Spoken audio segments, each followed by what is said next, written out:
funny seeing you here. I had a great time on our It's Just Lunch date. I did as well. Is the next metro stop your stop? No, I'm way out in Virginia. It should be at least 6 more stops. Okay, well I believe I'm not far from home. You should come meet my son. Well, this was only our first date.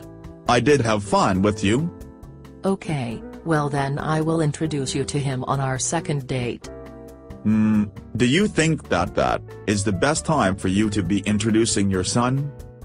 Sure, usually I don't even tell my dates. I just bring my son along. You bring your son along on the date without first telling your date?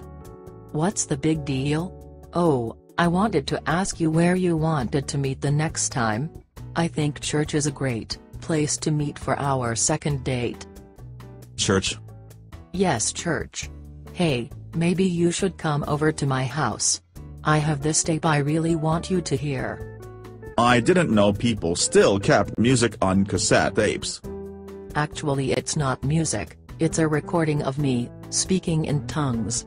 You've gotta hear it. I think this is my stop. Bye bye.